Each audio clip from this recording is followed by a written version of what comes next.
je vous retrouve pour vous présenter 3 petites lectures dans lesquelles on a bien froid et qui sont donc idéales à lire en cette saison.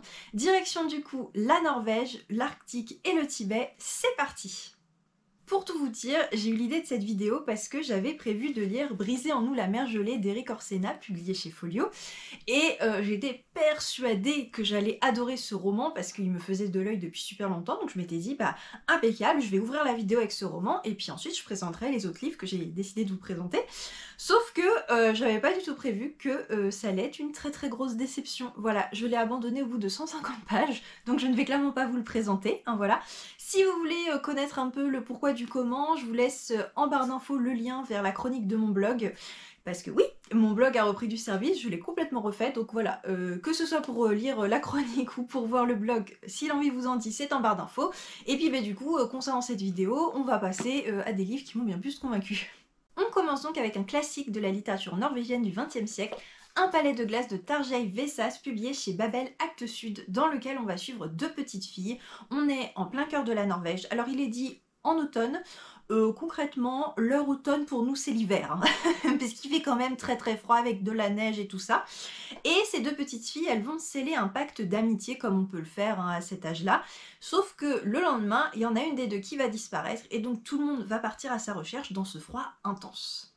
Lire ce livre, c'est vraiment plonger dans une littérature qui est différente de la nôtre, tellement elle a de contraires en fait. C'est-à-dire que d'un côté, il y a une réelle féerie qui entoure l'histoire, parce que l'écriture elle est très jolie, très poétique, et il y a comme en fait une bulle qui se crée autour des 2 petites filles, et cette bulle fait que on frôle même avec l'irréel. À des moments on se demande est-ce que c'est du rêve, est-ce que c'est de l'imagination?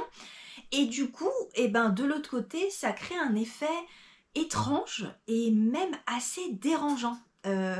Moi, j'ai refermé le livre en ayant vraiment le sentiment de ne pas avoir tout compris. Et je me dis que il faudrait que je le relise en fait. Donc c'est pour ça que je vous le dis, vous lisez-le tout court une première fois en ayant bien ça à l'esprit. Qu'il faut vraiment se concentrer sur l'importance et la symbolique des éléments principaux de l'histoire. L'amitié, le pacte qui est scellé, la glace, la neige, l'enfance, la peur aussi, enfin bref, vous l'aurez compris, si vous voulez être dépaysé au cœur du froid, de la glace, de la neige et découvrir autre chose, une autre littérature, il faut vous procurer un palais de glace.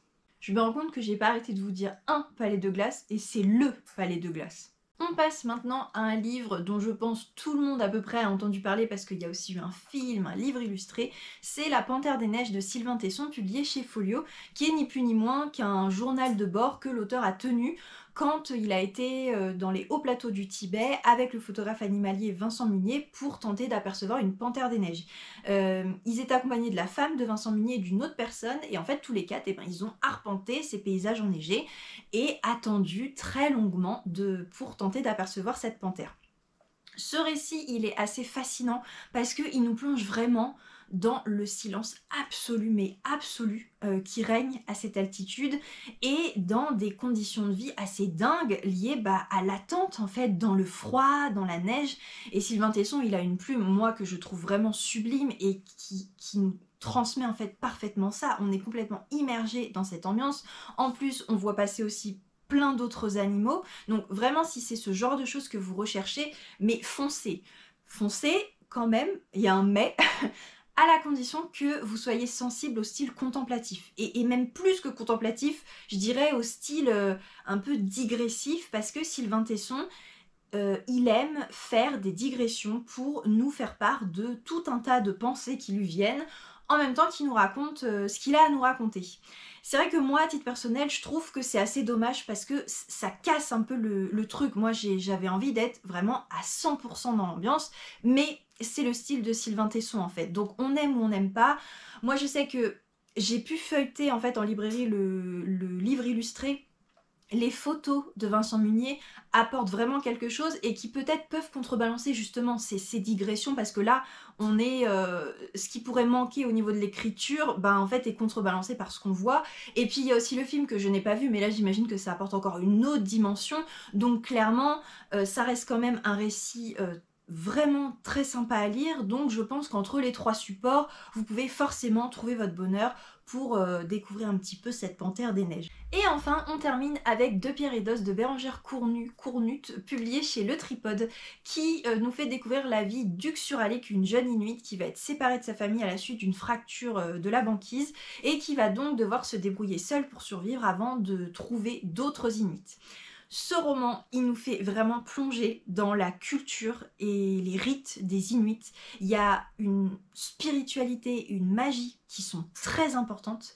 Et aussi, en fait, on va être confronté à une dureté que nous autres en Europe, on n'imagine pas, qui est liée à ces conditions de vie qui sont mais extrêmes, avec le froid mais vraiment polaire de l'Arctique, avec le vent, le silence, la solitude aussi. C'est un roman qui en fait, permettez-moi le jeu de mots, qui ne peut pas vous laisser de glace. C'est-à-dire que il va forcément provoquer quelque chose en vous, que ce soit positif ou négatif. Et moi, si vous voulez, à titre personnel, je suis restée un peu hermétique parce que justement c'était trop primitif pour moi, c'est-à-dire que ça nous décrit quelque chose auquel on n'est tellement pas habitué que y a des gens qui vont être charmés. Moi c'était trop pour moi, et puis bon, au-delà de ça, il y a aussi la narration à la première personne qui m'a un peu dérangée, mais je reconnais énormément de qualité à ce roman.